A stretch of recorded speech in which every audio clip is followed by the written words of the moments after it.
ربنا هب لنا من أزواجنا وذرياتنا قرة أعين واجعلنا للمتقين إماما. بسم الله الرحمن الرحيم. السلام عليكم ورحمة الله وبركاته. الحمد لله رب العالمين. الصلاة والسلام على أشرف الأنبياء والمرسلين سيدنا ونبينا محمد وعلى آله وصحبه أجمعين. Ma'asyiral muslimin rahimakumullah, hadirin wal hadirat, Bapak Ibu jamaah Masjid Raya Mujahidin dan juga pendengar setia 105.8 Mujahidin FM. Nih, oke. Mujahidin FM yang kami hormati dan rahmati Allah Subhanahu wa taala, dan juga pendengar dan juga pemirsa Kempo TV dimanapun Anda berada, yang senantiasa dirahmati Allah Subhanahu wa taala. Yang pertama-tama marilah kita senantiasa meningkatkan puja dan puji syukur kita kepada Allah Subhanahu wa taala atas segala limpah rahmat, taufik dan hidayahnya. Alhamdulillahirabbil alamin. Kita masih dapat berkumpul di Masjid Raya Mujahidin dalam rangka menaikkan ibadah salat maghrib berjamaah dan dilanjutkan dengan mendengarkan kajian pada salat maghrib yang insyaallah akan disampaikan oleh Ustaz Abdurrahman Mubarak LC.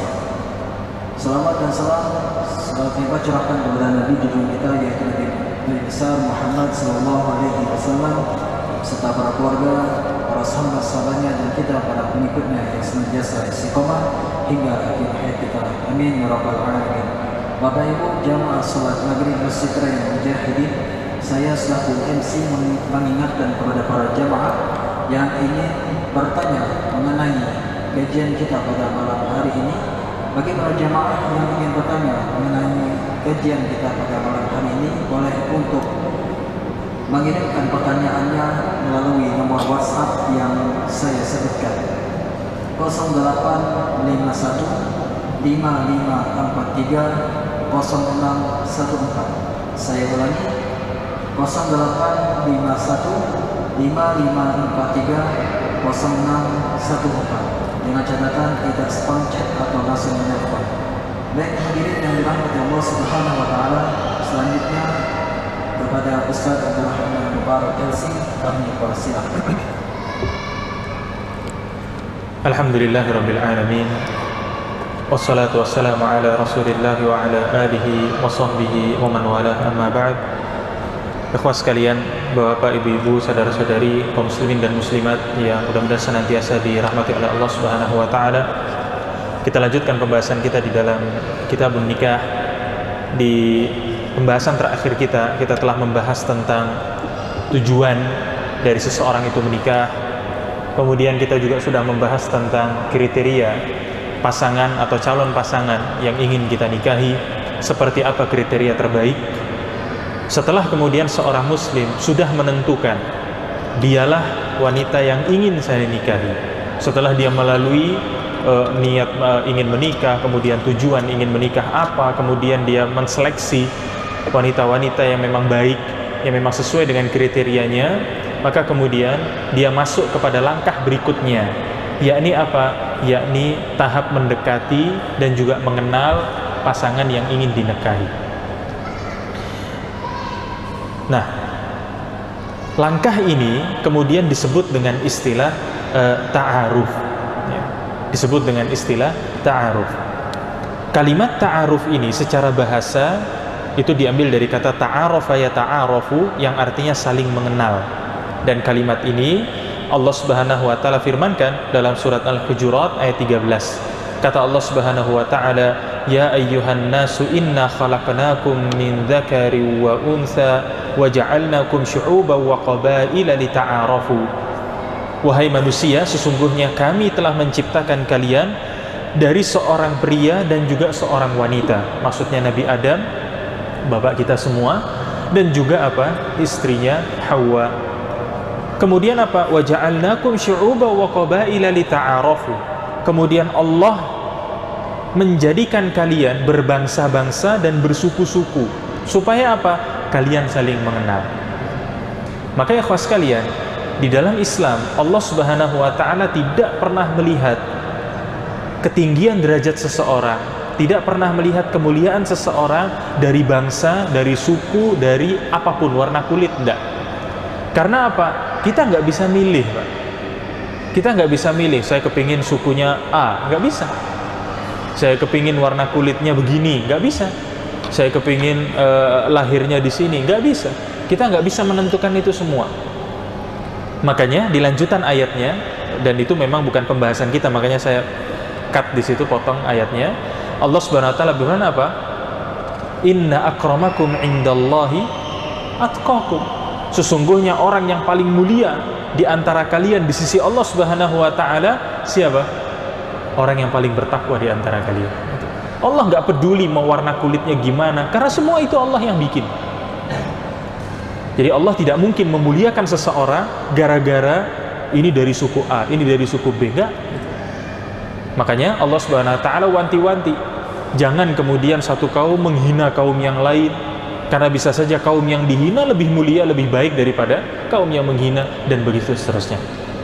Nah, kemudian ikhwas sekalian, penting untuk diketahui bahwa tidak ada aturan baku dalam ta'aruf.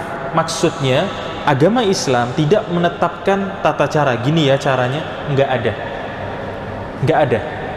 Hanya saja dalam prakteknya ternyata banyak yang melakukan pelanggaran. Jadi kita nanti akan membahas permasalahan ta'aruf ini yang memang boleh, yang memang betul dan tidak menabrak atau tidak melanggar rambu-rambu syariat. Nah, di sini saya berikan contoh ta'aruf yang salah dulu. Apa? Seorang laki-laki mendatangi seorang wanita, kemudian mengatakan, boleh tidak saya ta'aruf dengan kamu? Kemudian dijawab, iya, saya mau. Maka apa? Mereka pun kemudian saling mengenal dengan saling bertukar nomor HP. Kemudian dilanjutkan dengan berkomunikasi di media sosial, di WA.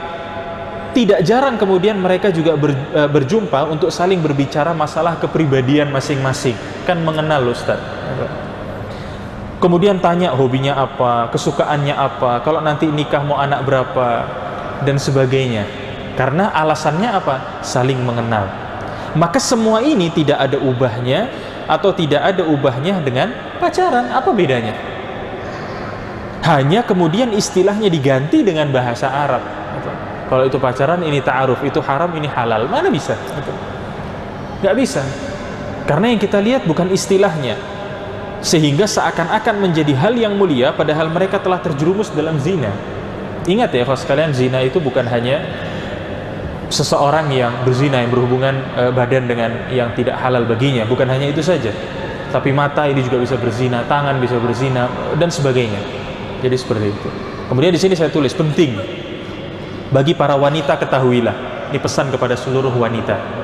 Jika ada seorang laki-laki mendatangi kalian secara langsung dengan dalih ta'aruf dan lain-lain, terserah ta'aruf, ta'arofa, ya ta'arofu, apa, assalamualaikum, dan sebagainya, dengan dalih itu semua, maka dia adalah pribadi yang hanya akan bermain-main dan memiliki sifat pengecut. Jika dikatakan, silahkan langsung menghubungi ayah saya atau wali saya, maka dia akan mengambil 1000 jurus untuk melarikan diri. Jauhi laki-laki seperti ini.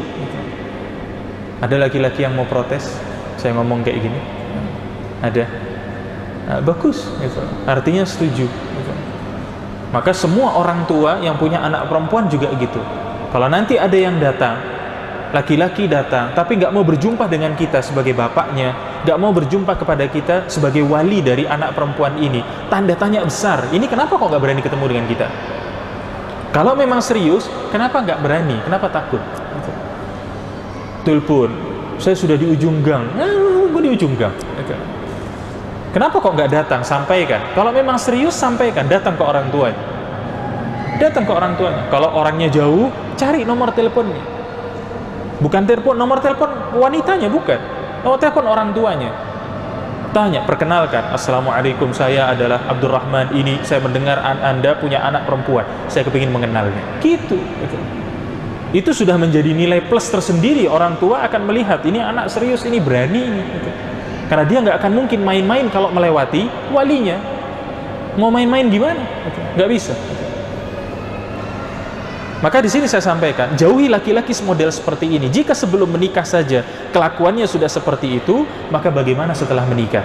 Jangan harap kebahagiaan akan didapat. Para ulama ketika ditanya tentang masalah ini, kemudian mengutip firman Allah Subhanahu wa taala, "Wa laysal birru bi an ta'tul buyuta min zuhuriha, walakinnal birra man ittaqa, wa'tul buyuta min abwabiha." Kata Allah Subhanahu wa taala, bukanlah kebajikan atau bukan kebaikan memasuki rumah-rumah itu dari belakangnya. Akan tetapi kebajikan itu ialah orang-orang yang bertakwa. Masuklah ke rumah-rumah itu dari pintu-pintunya. Maksudnya dari pintu depan. Walaupun ayat ini, kalau kita buka dalam surat Al-Baqarah, ayat ini membahas tentang haji. Tetapi kenapa para ulama kemudian mengambil intisari dari ayat ini, kemudian membuat sebuah perumpamaan? Kalau misalkan contoh saya datang ke rumah siapapun lah yang hadir di sini, kemudian saya ngetok rumahnya, tapi dari pintu dapur, kira-kira gimana? Tentu akan saya akan dilempar, saya akan diteriaki maling, padahal sama-sama ngetoknya gitu. Tapi coba kalau ngetoknya dari depan, akan disambut, dipersilahkan duduk, disiapkan makanan, padahal sama-sama pintunya, sama-sama masuk rumahnya. Kenapa kok beda? Karena memang seperti itulah keadaannya. Maka kalau kemudian seorang laki-laki ingin mendekati seorang wanita, datangi lewat pintunya, jangan lewat pintu belakang. Maksudnya apa? Datangi lewat depan, lewat ketemu orang tuanya. Jadi seperti itu. Nah,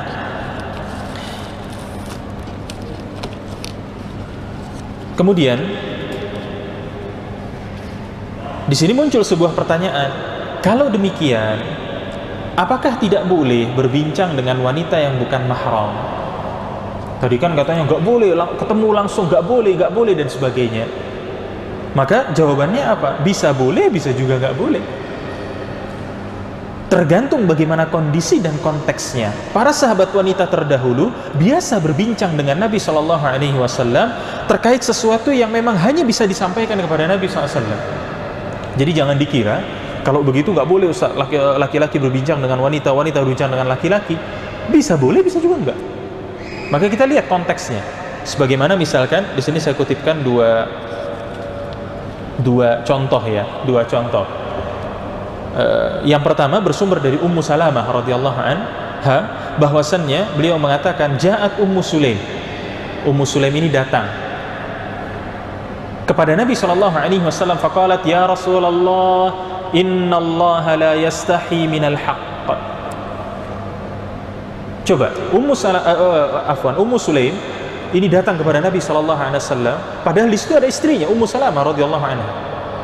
Ada istrinya Nabi SAW, tapi Ummu Sulaim nggak ngomong langsung kepada istrinya, nggak lewat istrinya, nggak. Langsung tanya, ya Rasulullah, wahai Rasulullah. Perbincangan. Beliau mengatakan sesungguhnya Allah tidak malu dengan kebenaran. Apa itu? Fahal 'alal mar'ati ta'ni ghuslan idha hiya ra'at fil manam mithlu ma yara ar-rajul. Ummu Sulaim bertanya, wahai Rasulullah, apakah seorang wanita juga wajib untuk mandi jika dia itu bermimpi sebagaimana laki-laki bermimpi? Maksudnya mimpi basah. Maka Nabi SAW mengatakan, na'am idha hiya ra'atil ma'. Iya, kalau wanita itu juga melihat air, maksudnya air mani, faltaghtasil, maka hendaknya dia mandi. Qalat Ummu Salamah, qultu laha fadhahtin nisaa ya Ummi Sulaim, atau ya Umma Sulaim. Aku berkata kepada Ummu Sulaim, engkau telah membuka rahasia para wanita wahai Ummu Sulaim. Nah, ikhwan sekalian, di sini kita bisa lihat bahwasannya Ummu Sulaim langsung bertanya kepada Nabi SAW, dan Nabi tidak mengatakan enggak, tanya ke istri saya, enggak. Menunjukkan bahwasannya apa? Perbincangan seperti ini dibolehkan. Nah, sekarang kita lihat hadis yang berikutnya. Bersumber dari Sahal bin Sa'ad radhiyallahu an, bahwasannya apa? Annam ra'ah ja'at Rasulullah sallallahu alaihi wasallam faqalat ya Rasulullah ji'tu li ahaba laki atau ji'tu li ahaba laka nafsi. Ada seorang wanita datang kepada Rasulullah sallallahu alaihi wasallam, kemudian dia mengatakan, wahai Rasulullah, aku datang untuk menghibahkan diriku kepadamu. Apa maksudnya ini? Wanita ini minta dinikahi oleh Nabi SAW. Lihat bagaimana keberanian para wanita zaman dahulu. Demi untuk mendapatkan pasangan yang terbaik, mereka menanggalkan perasaan malu yang ada. Datang kepada Nabi SAW, minta untuk dinikahi. Aku datang untuk menghibahkan diriku kepadamu. Maka apa yang Nabi SAW lakukan? Fanadhara ilaiha. Maka Nabi SAW melihat kepada wanita tersebut. Fasa'ada an-nadhar ilaiha wa sawwabahu thumma ta'ta'a ra'sahu. Kemudian beliau menaikkan pandangannya, kemudian menurunkannya, kemudian beliau menundukkan kepalanya. Nabi nggak ngomong. Nabi nggak ngomong sama sekali. Karena apa? Nabi SAW tidak punya hajat kepada wanita ini. Makanya Nabi nggak ngomong. Nabi nggak punya kepentingan dengan wanita ini. Maka Nabi SAW nggak ngomong. Nah, kemudian apa? Falamma ra'atil mar'ah annahu lam yaqdi fiha syai'an jalasat. Maka ketika ketika wanita tersebut melihat bahwa Rasulullah SAW tidak memutuskan sesuatu tentang dirinya, Nabi hanya diam saja, menunjukkan bahwa Nabi itu nggak mau, maka apa? Wanita ini pun duduk. Nah, Nabi nggak tanya rumahnya di mana. Nah. Kemudian apa? Faqama rajulun min ashabihi. Maka kemudian ada seorang laki-laki berdiri dari antara sahabat Nabi SAW. Faqala ya Rasulullah. Coba lihat. Sahabat ini tidak kemudian tanya, mana tadi yang berdiri? Gitu. Mana tadi wanita yang itu? Enggak. Tanyanya ke siapa? Ke Rasulullah SAW. Menunjukkan keseriusannya. Sambil mengatakan, ya Rasulullah, illam yakun laka biha hajah fazawwijniha. Kata laki-laki ini, wahai Rasulullah, jika engkau tidak berhajat kepadanya, kawinkanlah aku dengannya. Sahabat ini nggak nanya, nanti dengan saya habis kajian, itu enggak. Langsung datang kepada Nabi SAW, wahai Rasulullah, kalau kamu nggak mau, tolong nikahkan saya dengan dia. Gitu.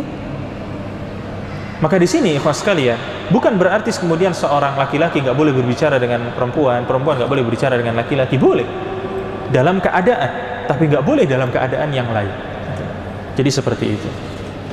Nah, kemudian di sini saya lanjutkan, bagaimana ta'aruf yang benar. Nah, ta'aruf yang benar, karena tadi tidak ada ketentuan dalam agama, maka kita menggunakan cara yang terbaik. Cara yang terbaik. Apa itu? Seseorang berusaha mencari informasi terkait calon yang ingin dia nikahi, kemudian membuat biodata lengkap tentang dirinya. Yang lengkap dan yang jujur. Ya, yang jujur. Proses ini hanya berlangsung singkat. Semakin singkat, semakin menunjukkan keseriusan dalam menikah. Kan bikin biodata paling butuh berapa lama sih? 1 jam. Mikir dulu bikin biodata gitu. Nah, biodata dirinya sendiri kok mikir gitu. Paling 15 menit kalau banyak pembahasannya yang ditulis di situ, 15 menit cukup. Sampaikan ke pihak orang tua. Nah, apa yang harus ditulis? Semua hal termasuk kriteria idaman yang diinginkan dari seorang wanita. Tulis di situ. Saya menginginkan wanita yang seperti ini, yang tinggi badannya sekian, yang begini, yang putih, yang langsing, mihun, dan sebagainya. Pokoknya yang ingin dia nikahi. Jika ada kekurangan yang sifatnya krusial dan sangat penting, maka hendaknya disebutkan dalam biodata tersebut. Misalkan laki-laki tersebut mengidap diabetes, misalkan. Tulis di situ. Tulis. Karena ini apa? Sifatnya krusial. Tulis di situ. Saya adalah orang yang memiliki diabetes tipe 2, misalkan. Tulis di situ. Tapi kalau kemudian misalkan sifatnya tidak krusial, misalkan apa? Jari kelingking kaki kanan saya lebih panjang dari kelingking kaki yang kiri. Ini kan tidak ada apa sih bedanya gitu loh. Kan tidak terus kemudian wah berubah penilaian, kan tidak gitu loh. Itu sesuatu yang tidak krusial. Kemudian ikhwas sekalian, setelah seseorang itu seorang laki-laki memberikan biodata, dan saya sangat menyarankan untuk pemberian biodata itu dimulai dari laki-laki dulu. Dan biarkan wanita itu untuk membaca biodata tersebut. Jika wanita tersebut ingin atau tertarik dengan kita, maka dia akan membalas dengan biodatanya. Dan jangan kemudian memaksa agar pihak wanita pun harus memberikan biodata pada kita. Tidak harus. Gitu. Makanya ini pernah saya sampaikan di masjid di Maulidiyah. Saya sampaikan, kemudian ada yang tanya, Ustaz, tidak tahu orangnya ada di sini apa enggak. Ustaz, saya pernah memberikan biodata, tapi pihak wanita nggak ngasih biodatanya. Apakah ini bentuk kezaliman? Itu artinya ente ditolak, gitu loh. Tahu diri dikit, gitu loh. Nggak usah maksa. Kalau memang dia nggak ngasih ya sudah, berarti kita ditolak. Gitu. Ya, jadi seperti itu. Kemudian, apakah boleh menetapkan syarat bahwa kriteria wanita yang diinginkan adalah perawan? Misalkan di biodata kita tulis kriteria wanitanya adalah gadis. Boleh nggak seperti itu? Boleh-boleh saja. Bahkan Nabi SAW menganjurkan agar para laki-laki menikahi wanita yang perawan atau yang gadis, karena kasih sayang mereka akan sangat besar dan lebih bersifat kekanak-kanakan sehingga bisa bercanda dan bersenang-senang dengan mudah. Berbeda dengan janda, secara umum rasa malunya sudah berkurang. Ya, ini bukan menghina, bukan, ya, tapi kenyataannya begitu. Makanya nanti ketika kita membahas tentang masalah lamaran, kita akan lihat bagaimana Nabi SAW membedakan antara gadis dengan janda. Kalau janda itu dimintai pendapatnya. Ini ada laki-laki datang, apa pendapatmu? Ngomong. Kalau perawan apa? Diem, sudah dianggap iya. Kan beda, dari rasa malunya sudah berbeda. Jadi bukan menghina ya, bukan. Kemudian juga apa? Sifat dewasanya sudah semakin besar. Sehingga nggak bisa diajak bercanda yang sifatnya kekanak-kanakan, dan tidak menutup kemungkinan masih memiliki perasaan cinta dengan suami sebelumnya. Nggak menutup kemungkinan itu. Dalilnya apa? Bersumber dari sahabat Jabir radhiyallahu an, bahwasannya beliau mengatakan, tazawwajtu imra'ah fi ahdi Rasulillah sallallahu alaihi wasallam. Aku menikah dengan seorang wanita pada masa Rasulullah sallallahu alaihi wasallam. Falaqitun Nabiyya sallallahu alaihi wasallam, maka aku pun berjumpa dengan Nabi sallallahu alaihi wasallam. Faqala, maka beliau mengatakan, ya Jabir, tazawwajta, wahai Jabir, kamu menikah? Qultu na'am, iya. Qala bikrun am thayyib. Coba lihat pertanyaan Nabi SAW. Nabi bertanya, gadis atau janda? Jadi pertanyaan ini bukan untuk pertanyaan sifatnya menggoda, sifatnya ngolok, bukan. Karena Nabi ingin memberikan pelajaran. Maka Nabi tanya, janda atau gadis? Maka sahabat Jabir mengatakan, thayyib, janda, wahai Rasulullah. Maka beliau mengatakan, fahalla bikran tula'ibuha. Maka beliau mengatakan, kenapa kok tidak memilih yang gadis? Supaya kamu itu bisa menjumbunya dan dia bisa menjumbu kamu. Maka kemudian beliau mengatakan, ya Rasulullah, innali akhwat fa khashitu an tadkhula baini wa bainahun. Wahai Rasulullah, aku ini punya banyak saudara wanita. Saya khawatir jika istri saya gadis, maka dia akan melunturkan hubungan baik saya dengan saudara-saudara perempuan saya. Karena kalau janda ini kan sifat dewasanya sudah besar.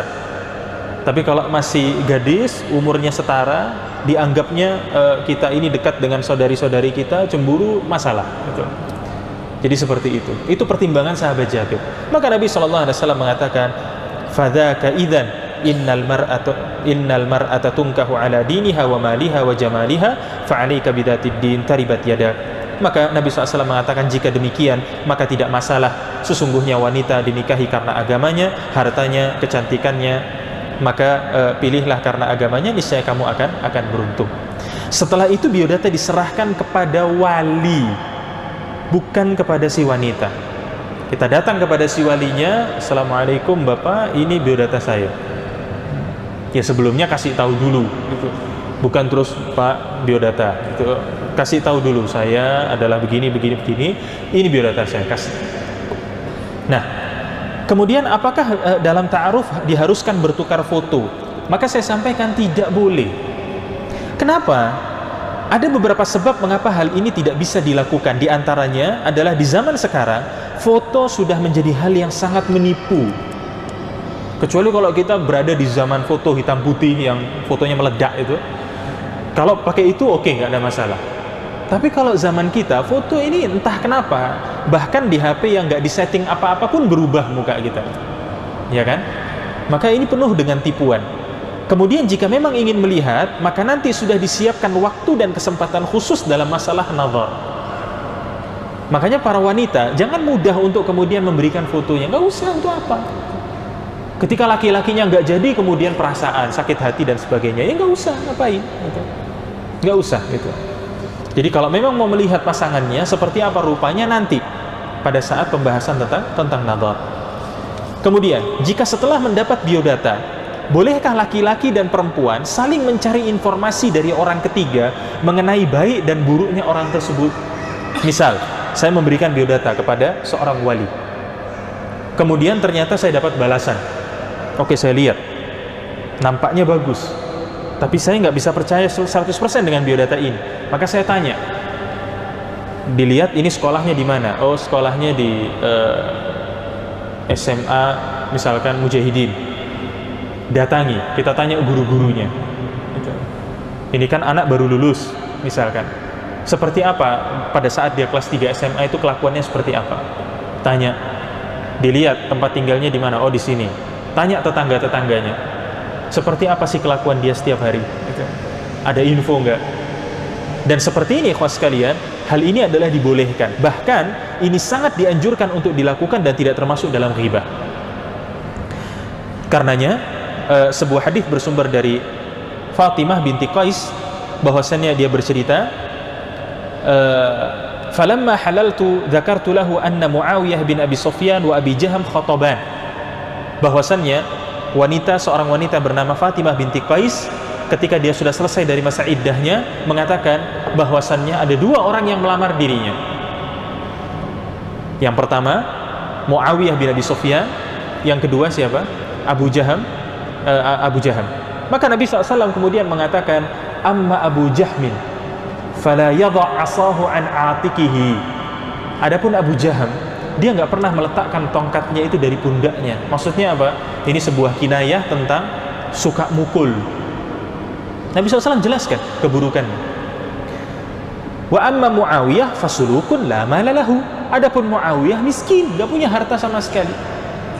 Maka Nabi SAW mengatakan, inkihi Usamah bin Zaid. Nikahlah kamu dengan Usamah bin Zaid. Di sini juga diperbolehkan bagi seseorang yang mengetahui, yang memiliki ilmu untuk memberikan saran kepada wanita tersebut, nikahi saja laki-laki yang seperti ini. Boleh.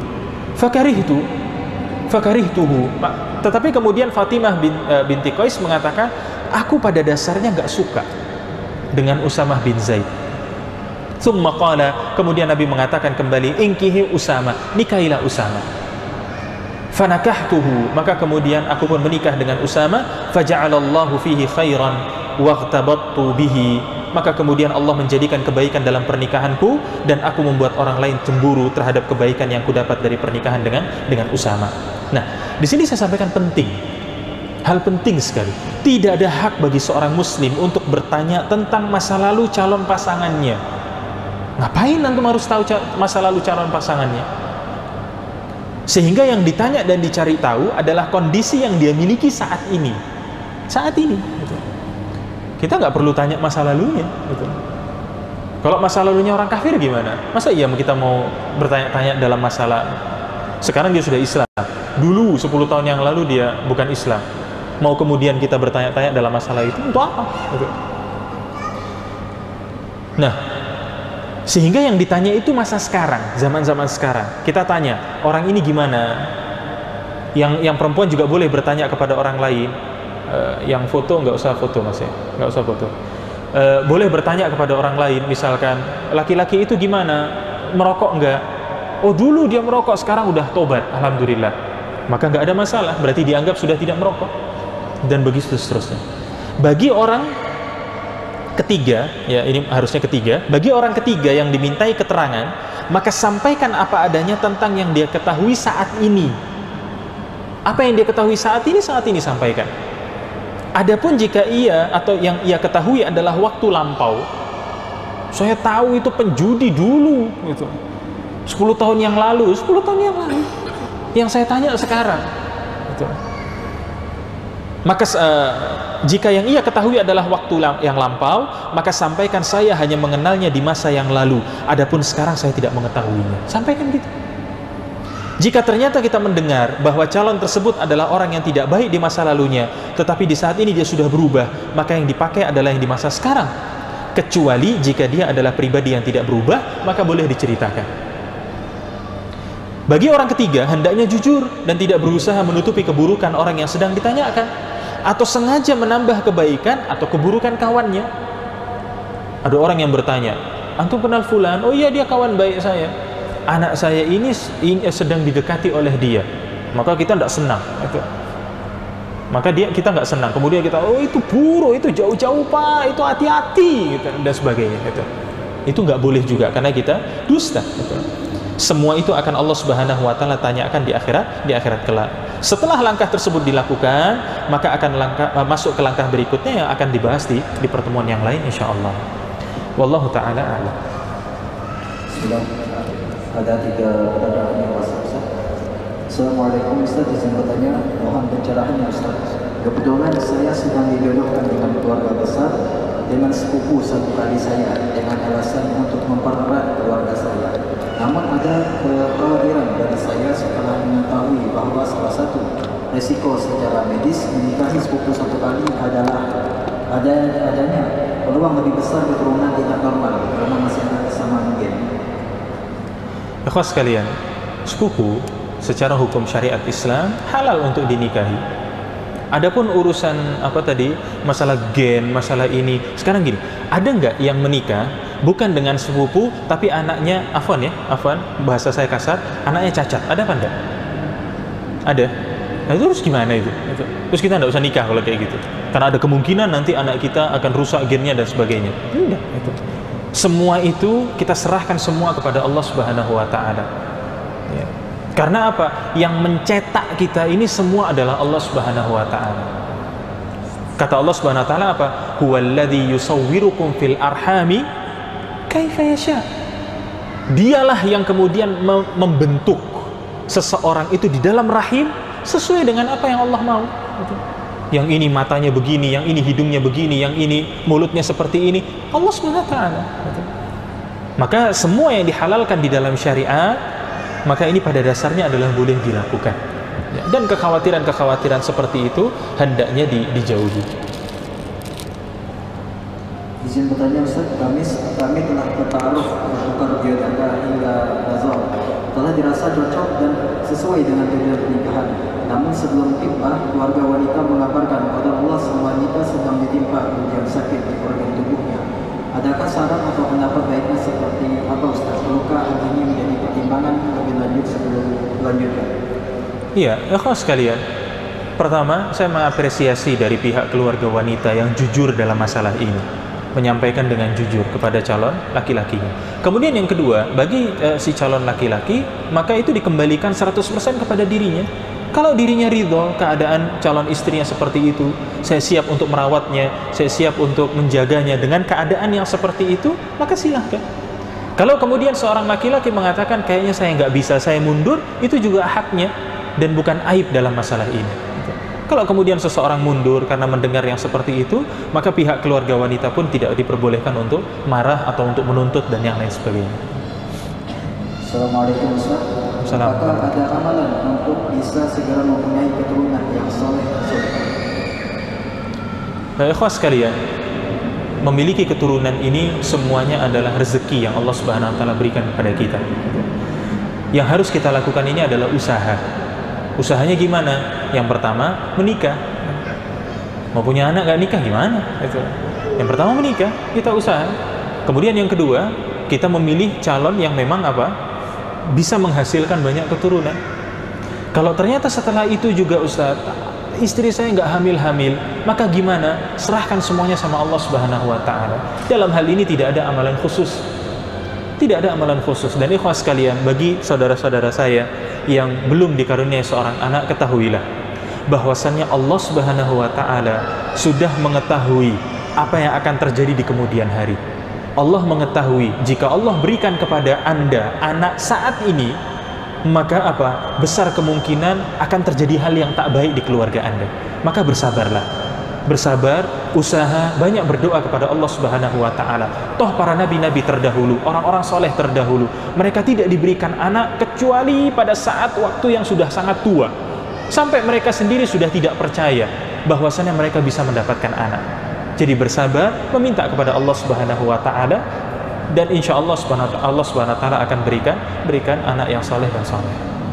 Alhamdulillahirabbil alamin wa wassalatu wassalamu ala rasulillah dan Profesor TV dan Mujahidin FM. Telah kita dengarkan kajian sesuatu yang disampaikan oleh Ustaz Rahman Al-Farisi mengenai tentang pernikahan. Semoga apa yang beliau sampaikan bermanfaat untuk kita semua dan kita aplikasikan dalam kehidupan sehari-hari kita. Marilah kita tutup kajian pada salat maghrib dengan melafazkan doa kifaratul majelis. Subhanallahumma wa bihamdika asyhadu an la ilaha illa anta astaghfiruka wa atubu ilaik. Demikian, wassalamualaikum warahmatullahi wabarakatuh. واتل ما أوحي إليك من كتاب ربك لا مبدل لكلماته ولن تجد من دونه ملتحدا